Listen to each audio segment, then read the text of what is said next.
Los Angeles আজ এক বিশাল অগ্নিসংযোগের শিকার। পাপাচারে ডুবে থাকা এই শহরে আল্লাহর আযাব নেমে এসেছে বলে অনেকে মনে করছেন। কয়েকদিন আগেও যে শহর মদ, জুয়া আর অন্য অনৈতিক কাজে মেতে থাকত, সেই শহর আজ ধ্বংসের মুখে। আল্লাহ কুরআনে এই ধরনের ঘটনার পূর্বাভাস দিয়েছিলেন, যা এখন বাস্তবে প্রমাণিত হচ্ছে। এক সপ্তাহ ধরে চলছে এই আগুন এবং তা এখনো নিয়ন্ত্রণের বাইরে। আধুনিক প্রযুক্তির দেশ হিসেবে পরিচিত আমেরিকা দাবানলের কাছে অসহায় হয়ে পড়েছে। তাদের সর্বোচ্চ প্রযুক্তি ব্যবহার করেও ফায়ার সার্ভিস কর্মীরা আগুন নিয়ন্ত্রণ করতে ব্যর্থ হয়েছে। সামাজিক যোগাযোগ মাধ্যমে ভাইরাল হওয়া ছবি ও ভিডিও দেখে মনে হচ্ছে কোনো শহর নয়, যুদ্ধক্ষেত্র। পারমাণবিক বোমা বিস্ফোরণের পরের দৃশ্যের মতোই ধ্বংসস্তূপ। মাইলের পর মাইল জুড়ে ভুতুড়ে নগরীর মতো দৃশ্য দেখে অনেকে দ্বিতীয় বিশ্বযুদ্ধ বা গাজা উপত্যকাকে মনে করিয়ে দিচ্ছেন। ড্রোন থেকে তোলা ভিডিও আরও স্পষ্ট করে তুলে ধরেছে এই বিধ্বংসের চিত্র। বাতাসের গতি বাড়ার সাথে সাথে আগুনের তীব্রতাও বেড়ে যাওয়ার আশঙ্কা করা হচ্ছে। স্থানীয়রা আগেই নিরাপদ স্থানে চলে গেলেও দাবানলের মধ্যেই লুটপাট চলছে।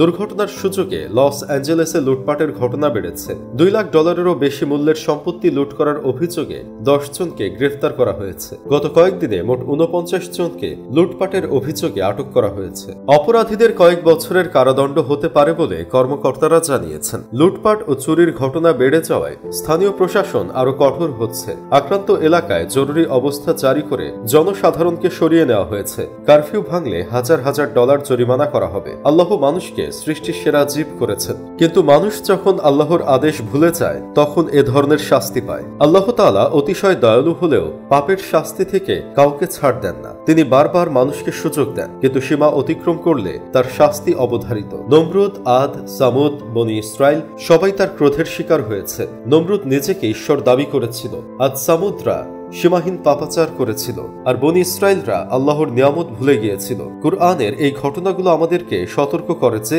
উম্মতে মুহাম্মাদীও যদি পাপাচারে লিপ্ত হয় তাহলে তাদেরও একই পরিণতি বরণ করতে হবে। যখন মানুষ সরকারি সম্পত্তি নিজের মনে করে, আমানত লঙ্ঘন করে, জাকাতকে জরিমানা মনে করে, ভুল ধর্মীয় শিক্ষা ছড়ায়, পুরুষরা স্ত্রীকে অমান্য করে, মা বাবাকে অবহেলা করে, মসজিদে শোরগোল করে, মন্দ লোক নেতৃত্ব দেয়, অসৎ লোক জাতিকে পরিচালনা করে এবং মদ্যপান ও গান বাজনা বেড়ে যায়, তখন সমাজে বিপর্যয় নেমে আসে। হযরত আবু হুরায়রা রাদিয়াল্লাহু তাআলা আনহু থেকে বর্ণিত হাদিসে রাসূলুল্লাহ সাল্লাল্লাহু আলাইহি ওয়াসাল্লাম বলেছেন, এসব অবস্থায় ভূমিকম্প, বন্যা, রক্তবৃষ্টি ইত্যাদি বিভিন্ন ধরনের আযাব আসতে থাকবে। একে একে এই আযাবগুলো আসবে যেমন করে সুতা ছিঁড়ে গেলে মুক্তোর দানাগুলো পড়তে থাকে।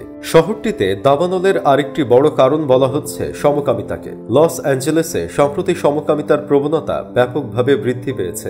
ইসলামী দৃষ্টিকোণ থেকে সমকামিতা একটি গুরুতর অপরাধ। আল্লাহ তাআলা কুরআনে কওমে লূত আলাইহিসসালামের সম্প্রদায়কে সমকামিতার কারণে ধ্বংস করেছেন। লূত আলাইহিসসালাম তাদের বারবার হালাল পন্থায় যৌন চাহিদা পূরণ করার অনুরোধ করলেও তারা তার কথা শোনেননি। তাদের এই অপরাধের কারণে আল্লাহ তাআলা তাদেরকে ভয়াবহ শাস্তি দিয়েছিলেন। কুরআনের বর্ণনা অনুযায়ী লূত আলাইহিসসালামের সম্প্রদায় 4টি জনপদে বাস করত। আল্লাহ তাআলা ফেরেশতাদের পাঠিয়ে তাদেরকে সমূলে ধ্বংস করে দেন। অনেকের মতে এই জনপদগুলো উল্টে যাওয়ার ফলেই আজকে ডেড সি বা মৃত সাগর সৃষ্টি হয়েছে।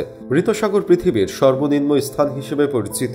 পবিত্র কুরআনে আল্লাহ তাআলা বলেন, যখন আমার আদেশ এসে পৌঁছালো তখন আমি জনপদকে উল্টিয়ে দিলাম এবং তাদের উপর ক্রমাগত বর্ষণ করলাম পাথর কঙ্কর। ইসলামী স্কলারদের দাবি এ তো কেবল শুরু। যেভাবে লস অ্যাঞ্জেলেস থেকে শুরু করে পশ্চিমা বিশ্বের দেশগুলো পর্নোগ্রাফি সহ আরো বহু পাপাচারে মেতে আছে, তাদের উপর আরো ভয়াবহ সব আযাব আসবে, যে আযাবকে তারা মনে করবে প্রাকৃতিক দুর্যোগ।